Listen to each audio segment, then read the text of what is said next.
They dropped the opener by 39 in New York. How will Tyrese Maxey and the Sixers, minus Joel Embiid, respond tonight?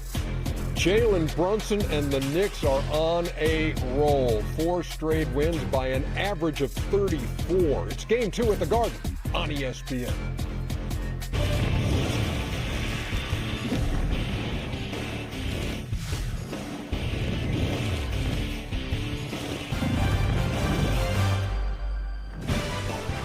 Got a pair of Game 2s, first in New York and then in San Antonio, where the Timberwolves beat the Spurs in the opener. It's NBA Tip-Off. It's presented by AT&T from Studio J here in Atlanta. Ernie Johnson, Charles Barkley, Kenny the Jet Smith, and this is not Shaquille O'Neal. This is Draymond Green. Always good to see you. It's great to see you as well. I apprate y'all having me. No, certainly. Welcome, brother. Welcome. Thank you. Thank you. And Ernie? Yes. Let him speak first so we don't hold him back. We got to make sure he gets to be the player he is, and let him get all best out of his ability here. We don't do that around here. We get the best out of our players here. Yeah, exactly. We've got plenty of hoops to talk about as the night goes on. We are here for an hour, and we'll get to all that in just a second. But while you're watching the show on ESPN, the way we all watch sports in general can be traced in part to the influence of Ted Turner. He passed away today at the age of 87. And here in Atlanta, his name is revered by all of us who have had the chance to work for him. As you walk across the broadcast campus on our way to the studios, you will pass a large and colorful mural of Ted. It adorns the mansion, the original building that housed TBS and later CNN.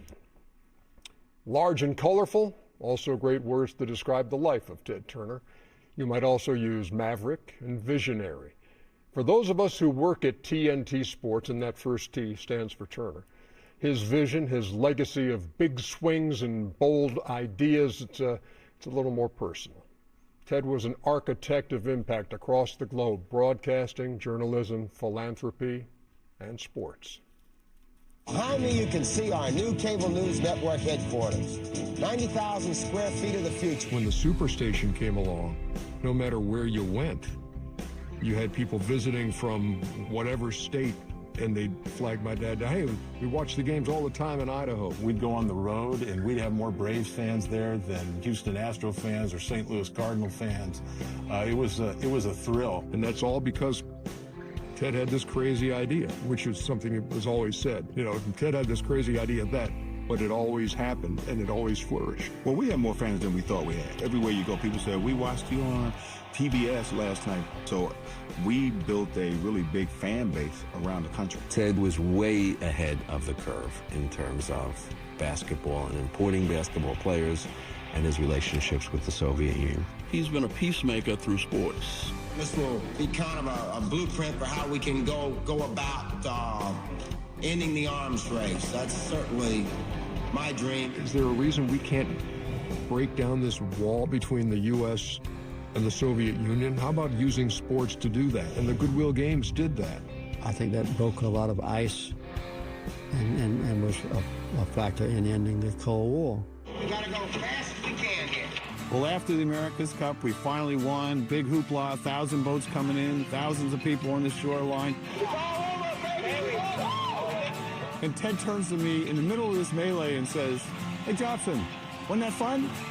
Then he said, "This will change our lives because we have proven to people that if we can do this, we can do many other things." 3 years later, he founded CNN. We sign on June 1, and barring satellite problems in the future, we won't be signing off until the world ends.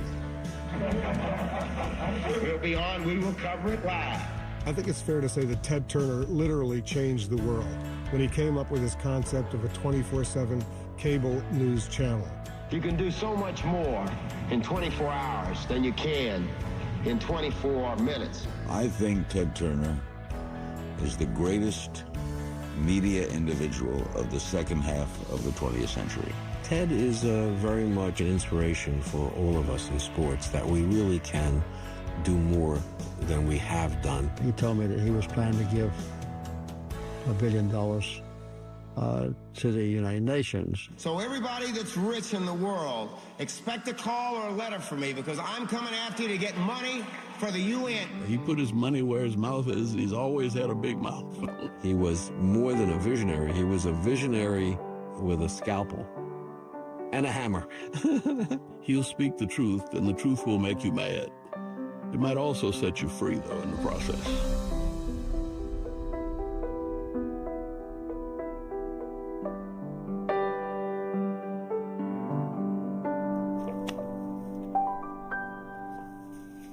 He was one of one, that's for sure.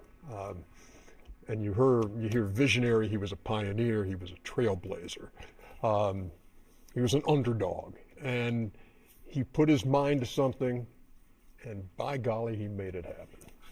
I never had the honor of meeting him, but I understand the impact that he has on my life. You know, when you think about the NBA and the lives that we're afforded to live due to the NBA, it's in large part due to what it created. You heard Dominique say him starting a network where we're on every day, you know, and how it built the fan base. Well, that's League Pass, right? Like, you know, you talk 24/7 news.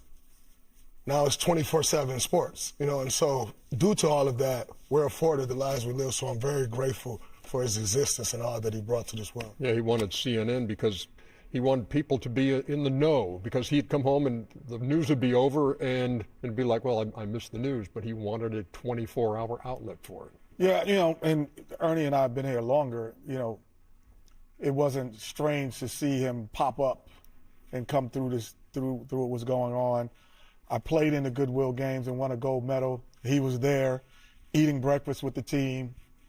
And then afterwards, I covered the Goodwill games here at Turner. He was there. I'd eat breakfast at the time with him as well. You'd see him downstairs with his wife at the time. They would be sitting and eating breakfast. Like, Kenny, come join us. And it was a very big town mentality with a small town feel. And that's what he made this culture of what TNT was and kind of what it is today. No, it's a great point you make, because everybody who's worked in this business who has spent some time here has said there's something different about Turner. And that was all because of Ted's influence and the way he approached it. He was not, you know, he didn't drive a fancy car. You'd see him outside after a Braves game, just in a regular car like everybody else, sitting in traffic like everybody else. But he was a dreamer and a guy who I think looked at all of these as challenges and a risk taker. When somebody said, "Oh, you can't do that. That won't work," and he said, "Watch me." Well, I think it would be an honest statement to say he lived a full life. Yeah, he lived a full life. You know, the whole 24/7 now, everybody assumes it's 24/7. It's like all these young kids think there's always been ESPN. I'm like, no, there's not always been an ESPN. But the entire 24/7 world news he started that.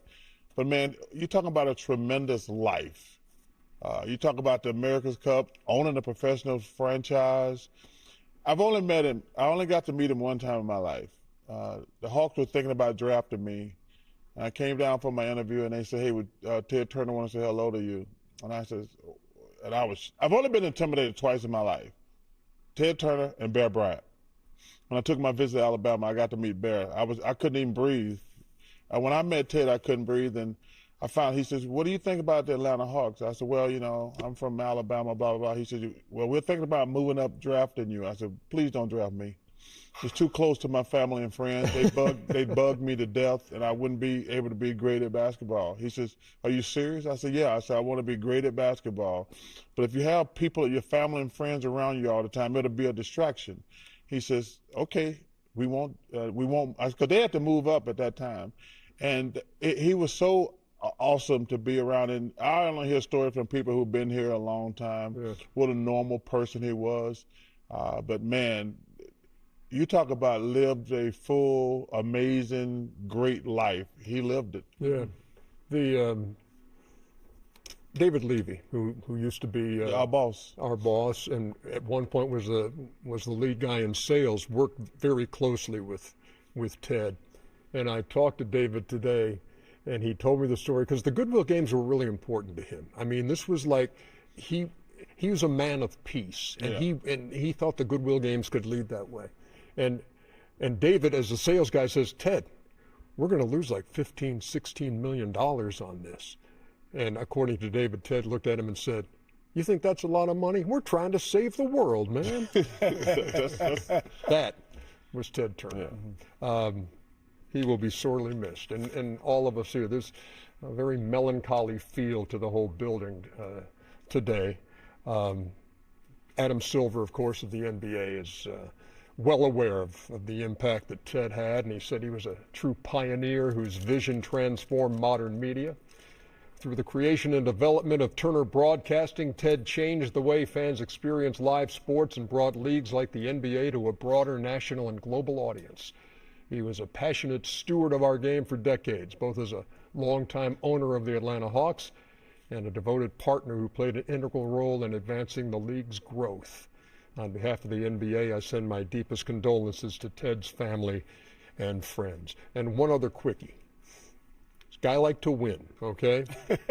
No matter what he did, whether that's America's Cup and he's sailing. Back when he bought the Braves, and the Braves were struggling, and they needed fans in the stands, so they had a bunch of gimmicks before games. One of those was to roll a baseball down the third base line to home plate with your nose. Okay, so Tug McGraw is going to do that for the Phillies who were in town. None of the Braves wanted to do it. Bob Hope is their legendary PR guy. He calls Ted upstairs. Ted's having dinner with Jesse Jackson. He finishes dinner, comes down, puts his uniform on, and rolls the ball against Tug McGraw and scrapes his nose up in the process and wins the race. That's Ted Turner, a legend. We'll be back.